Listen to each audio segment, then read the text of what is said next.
What's up, YouTube? We're back on PokeMMO with yet another guide.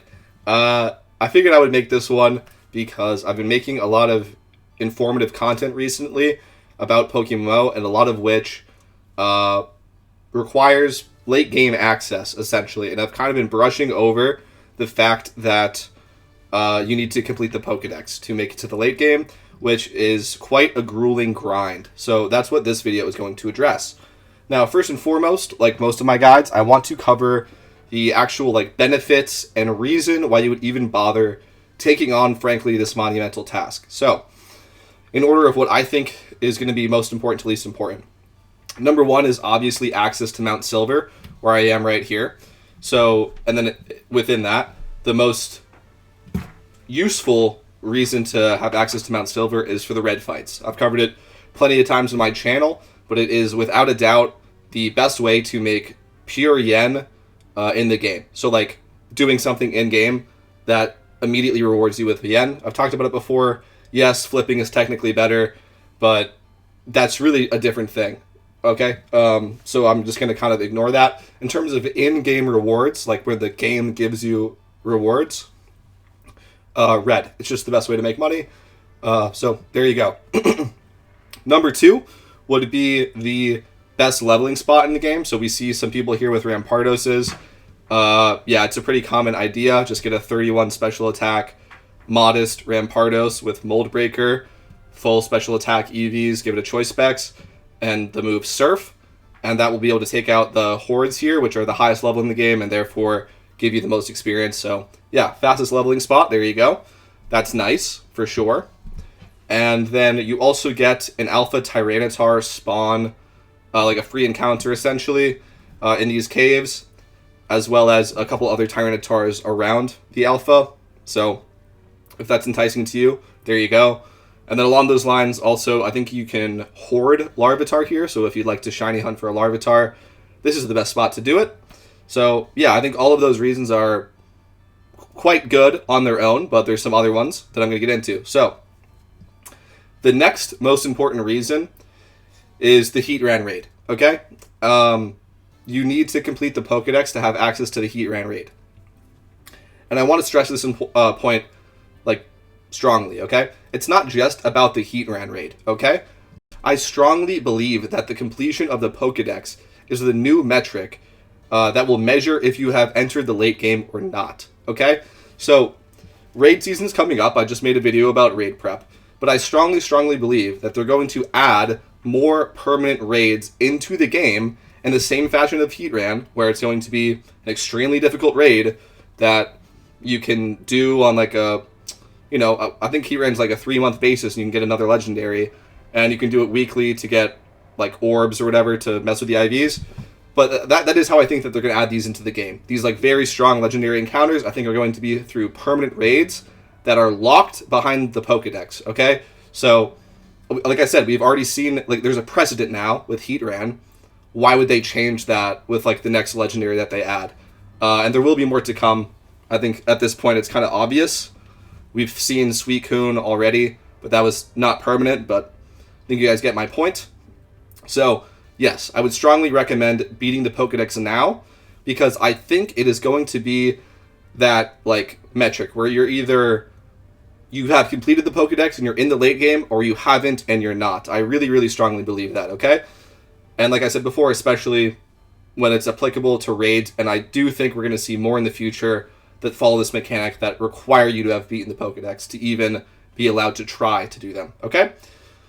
Moving on from that, there's some lesser rewards that I think aren't as significant, but still worth mentioning. So first of all, you get ability patches, okay? So I can just show these in my bag.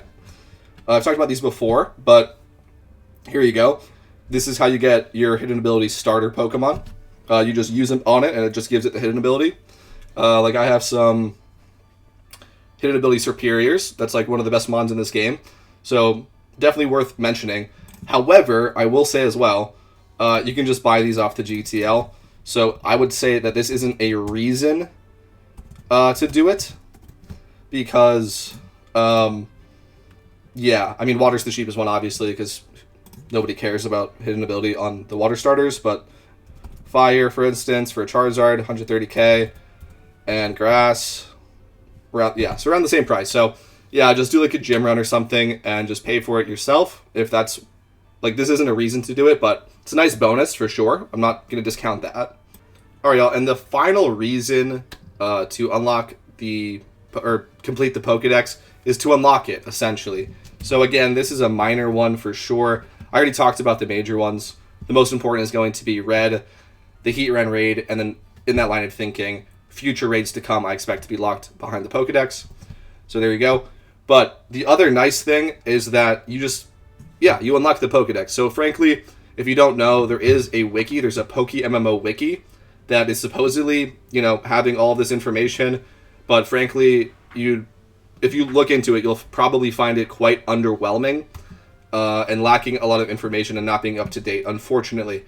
However, the Pokedex in this game is actually really good. So, like, for instance, we just pull up Machamp here. We get to see all of the moves that it can ever learn and how it learns them. So, for instance, if we need any egg moves, we get to see its base stats, the wild locations to catch it and how to catch it. So this one requires a lure, and obviously the evolution tree and how to evolve it. So just for that as well, it's very helpful if you're trying to breed a specific Pokemon, make a specific comp or whatever. It is nice just having a completed Pokedex to use as a resource. But yeah, man, those are all of the main values of completing the Pokedex. Let's get into how to do it, okay? First of all, obviously, is just having a catching team. So, couldn't recommend this enough. I might as well make him adamant. But just a Breloom with Toxic Orb and Poison Heal here. And then you're going to want these moves specifically. False Swipe, Spore, Substitute, and Seed Bomb. Seed Bomb can be replaced by another move if you so desire. I find this to be pretty effective. It's just what I choose. And essentially the point is Spore and False Swipe is going to be how you catch like every single Mon. If you need to change its typing, like from Grass, so that Spore hits, you have a Smeargle over here with False Swipe, Soak, right? And Spore, and then Sweet Scent. So that like covers your core for just catching all kinds of normal Pokemon. This is an alpha catcher. This is not required for the Pokedex, but I just have it on my catching team. And then this is a damp Pokemon. So here we go. Prevents the use of self-destructing moves. This is nice to just have in the back in case you do run into a shiny that can explode. And you don't want to use your Master Ball. So yeah, always nice to have this. It's just like another catcher. False Swipe and Spore. So there you go. But yes, obviously, if you're going to complete the Pokedex, you need Pokemon that you can rely on to catch Pokemon with. I mean, it's just obvious. And this is really the best core you could ever ask for. I guess all three of these, we'll bring them up, because Damp is significant. So, yeah. Breloom, by far the best. Smeargle is nice in niche situations. And then this is just a safety Mon with Damp to ensure that you don't lose a shiny. Okay? So definitely pick up all three of these. It's not the hardest thing in the world. If you want some tips on how to set up your Smeargle perfectly, what I would recommend you do is, let's go over to the Pokedex. Again, I was just talking about how useful this is. So here you go. You can hoard it here at the Ruins of Alph. This is where I personally did it. There's other spots. So yeah, you can just, hoard them so you get the encounter guaranteed. And then use whatever move you want them to use, and then sketch with your Smeargle on them using that move, if that makes sense, right? Because if you guys don't know how Smeargle learns moves, it has access to the move Sketch, which will copy whatever move was just used, and then that becomes a permanent move. So you essentially have the enemy Smeargle sketch what move you want, and then they're going to use it again, and your Smeargle can sketch that off of them. Okay? Pretty simple. All right. So, and it's nice because these are lower level, so if it's like an attacking move, I mean, you don't have any attacking moves here, but Spore can be annoying or whatever. Fair enough. But yeah, since they're lower level, you can outspeed them, and it shouldn't be a problem, essentially. Okay, great. That's how you get Smeargle. Breloom is self-explanatory. Just level it up, and it's fine if you miss the Spore, because this happens later. So I guess I can show you guys. I might as well. So where is it? Okay, yeah, it's over here. Okay, so yeah, its pre-evolution gets Spore at level 40. It evolves at level 23. If you evolve it too early, then just give it teach it with a TM, or yeah, I think it is a TM, right? Let me just go ahead and check. Sorry, I thought it was. Maybe it's not. You can move tutor it, whatever. Like you don't have to do it that way, but if you do it that way, then you don't have to worry about it. Okay, so either way, don't worry about it. There's other ways to get Spore onto Breloom, even if you miss like the pre-evolution learn set, okay? So don't worry about that. But there you go. That's how you get those mons. And then, yeah, this is also self-explanatory. I just straight up bought this one. This isn't even OT. Where does it say? Yeah. The funny thing is I actually bought this as a breeder and then didn't end up using it. And then I was like, oh, perfect. Now I have a damp catcher. Like, so there you go. But, yes. So those are all the catching mons that I would recommend. Now let's get into the specifics of how you should go about this. So I have a couple of recommendations, okay? So, first of all, for the harder mons to catch, so I was showing the champ earlier, this is a good place to start. So, for instance, for this, right? This requires a lure, and that means it's just, you're unlikely to see it. It's going to take you a while to even get the encounter in the first place. This can be tedious and annoying. Just evolve it, okay? So, there you go. Go ahead and catch Machop anywhere. Get it to level 28. That also gets you Machoke.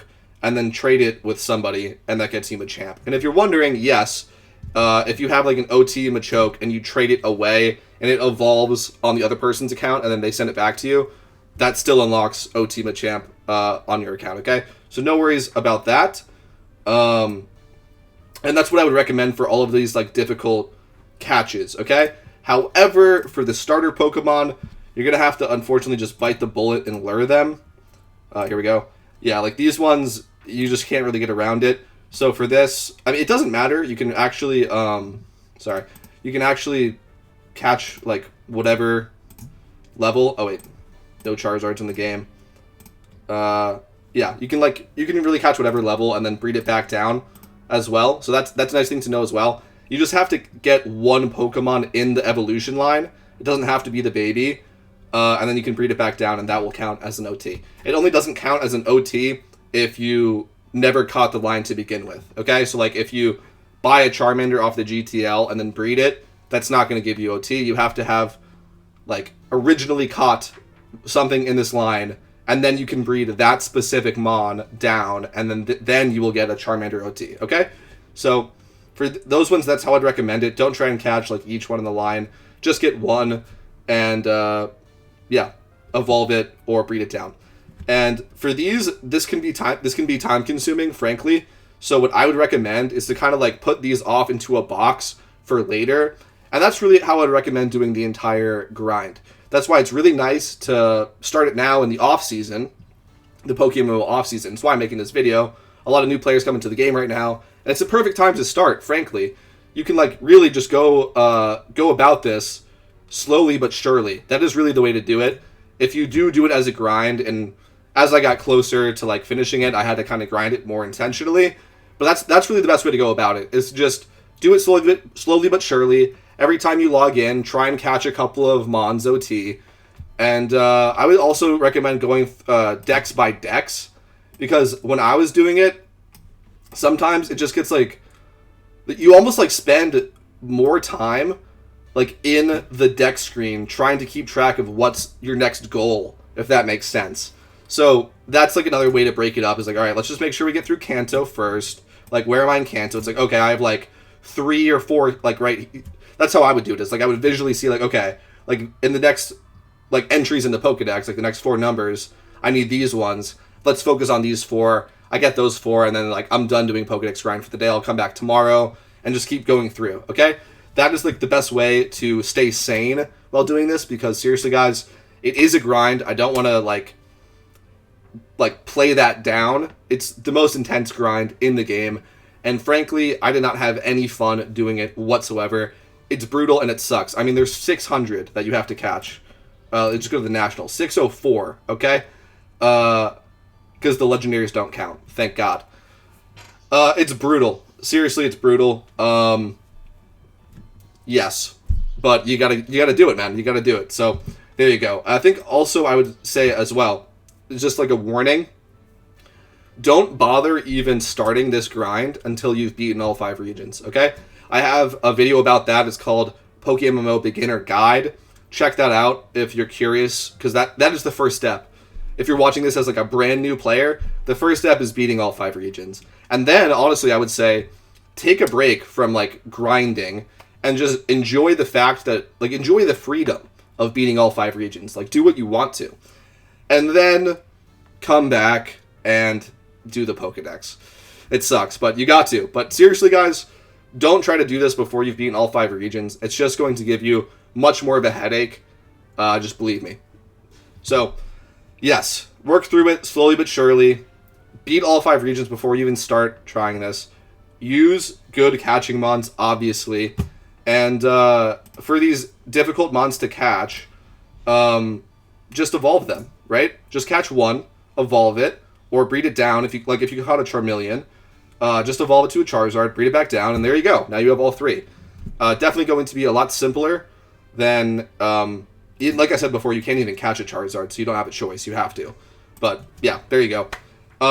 And make sure to use lures as well. I know this is, like, a weird thing for new players, because this isn't, like, in normal Pokemon games. I think it's in, like, Pokemon Go or whatever. But yeah, on these like starter Pokemon and some other difficult mons to catch, you won't even encounter them if you don't have a lure popped. So if you don't know what that is, let's just go. I think they sell them over here. Johto's pretty good about their Pokemarts. Let me just check. Just gonna hop over here. All right. Yeah, here we go. Right here, expert lures. You can get any of them. I would recommend the expert lure. I mean, I have like a couple of each, but yeah, it kind of works like the same as a repel, where you get like a certain number of steps. And there you go. Encounter rates increase by plus 10%. Foes are slightly stronger. You may encounter more foes at the same time, so that'd be like a double encounter. And then plus 5% chance to encounter lure-exclusive species. So that's really the reason to do this. Consumed upon use, of course. So if we go to the basic lure... Okay, yeah, it looks like it's about the same, but you just get more steps for a cheaper value, I believe. Yeah, because this is $100 for $600, $250 for $1,500, right? Yeah, that's like a slight discount, but all right, there you go. So if you're wondering about that, yes, you absolutely have to pop lures to catch starters.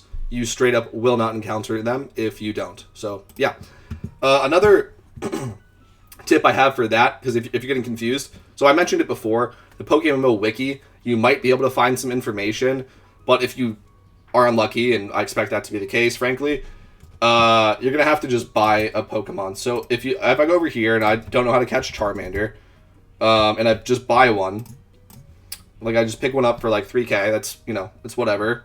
If you have to do the Dex grind, you have to do the Dex grind. So that will pop up with a blue outline. So let's just say I hadn't caught Charmander before, and I didn't have a green OT outline, like signifying that. When I buy it, it's going to go here to owned. So not like caught original trainer, but just owned. And that will still give you the Pokedex information, okay? So then you can go over here, where is it caught? Wild locations, Kanto Route 3 with a lore. And that's how you would know. So there's also videos going over each like location for each starter Pokemon, if you're curious. So you can just look those up. But yeah, that's how, like, if you ever get stuck on a Pokemon and you don't even know where it's encountered, you're just gonna have to buy it from the GTL and then go and catch it yourself. But yeah, man. And then so the final like really important tip I have for you guys here is gonna be about Phenos. This is the most annoying one by far, and that's why I said you got to really take this day by day. So let's just go hop over to Unova real quick. All right, great. So in Unova, they had the great idea of adding phenotypes. Okay, and what that means? Wait, is this a no? Wait, where is it? Are you a phenotype? Yeah, okay. So you can lure it, so you can get lucky or whatever. But right over here, so where it says rarity special, that means it's a pheno, okay? And what that means is, like, if you're ever in a cave or something and you see like a dirt pile like rustling, or a piece of grass like rustling, like you see that like moving on screen, that means there's a Pheno encounter on that tile. So every time that you see that, encounter it. Like if you're doing Pokedex, like just every single time, just do that, and that will, like, that's nice. Like, oh, okay, I didn't have to hunt for this one. I just saw a Pheno tile, and I was like, okay, I might as well do it. That's what I would highly recommend. So I guess I said don't worry about Pokedex while you're going through the game, but while you're going through Unova specifically, if you do see those Pheno tiles, absolutely encounter them, because this is where the grind comes to a halt, essentially. Like, you can finish all of the other Pokemon that maybe you have to pop a lure to find, but you can encounter them. The Phenos, you are literally, like, you won't even be allowed to encounter them unless you find a Pheno tile. And like I said, there's some like this where you can lure them, that's true, but there's others where you can't. The only way to get them is through a Pheno, okay? Which sucks. It's annoying. Like, don't even get me started. And I will say as well, look out for alpha spawns, okay? So, like, for instance, because I was thinking about difficult mons to catch, for instance, Feebas is, like, notorious as one of the most annoying Pokemon to catch in the game. However, there's plenty of melodic alpha swarms, I think they call them. So I can just show you here, because I actually have caught one, I know for a fact. So this is how I got my Feebas, is I went to a melodic swarm, and there's Feebas, like, around the alpha Pokemon, so I just caught one. So definitely be on the lookout for that. That can really help you avoid some of these really annoying just mons to catch. I mean, I know they do starter swarms as well sometimes. They won't be alphas, but it'll say, like, oh, there's a swarm of Charmander in so-and-so area. So be on the lookout for that stuff. And if you can get a guaranteed encounter with a rare Pokemon, do it. Like, that's the easiest way to just, like, oh, great, now I don't have to worry about this line. Like, that's super easy. So definitely be on the lookout for that. That's a great way to just avoid a lot of the nonsense. And that's why I say, like, go through it just day by day. And I wouldn't say, like, start with the hardest ones, because hopefully you'll get lucky like this, and you'll just be online one day when one of these swarms happen, okay? And then you can take advantage of it. And along those lines, going back to the Phenos, frankly, I couldn't recommend just joining Petrowski's Discord. I'm sure, like, a lot of you guys, if you're even watching this video on PokeMMO, have heard of him. He's, like, the biggest creator in the space. Shout out to him. He has his Discord is a great tool for the community, especially, like, when raids roll around. It's a great place to be solving the raids. But for the Pokedex, it's even better, because there will be... So obviously you can always pay attention to global chat. That takes, like, more attention because it moves so quickly. I mean, I haven't logged into it yet. I just logged in, but global chat moves relatively quick, so it's kind of hard to catch sometimes if there's a swarm or whatever. And Phenos are never mentioned. That's what I'm getting at. There's literally a channel in Petrowski's Discord called, like, Swarms and Phenos, I believe.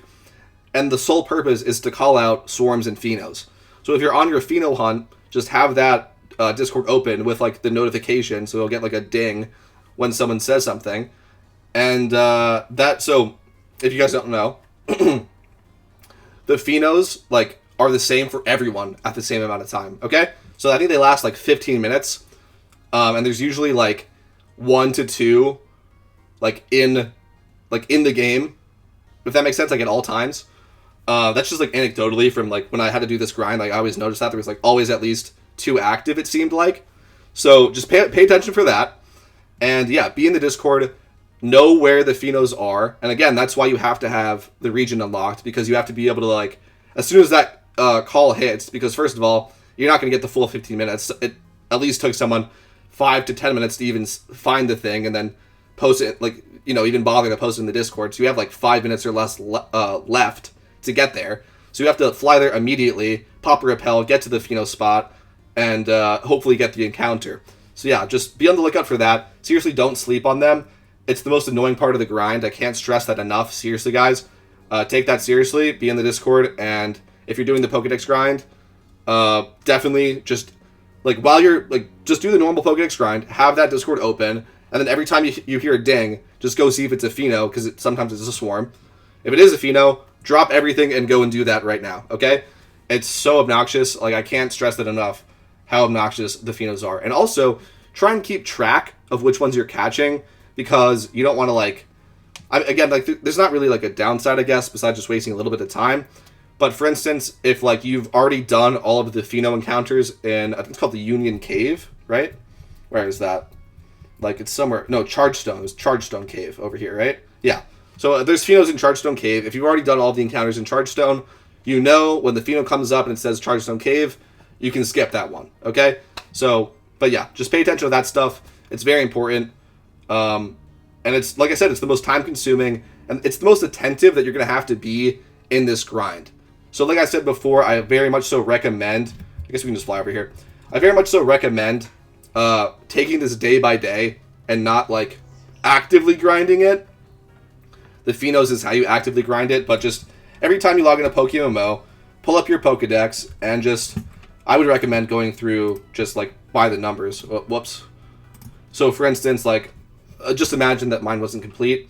Like, okay, I'm up to like here, and then like from here, I don't have any. And you might have like some dotted through from your storyline stuff. That's great.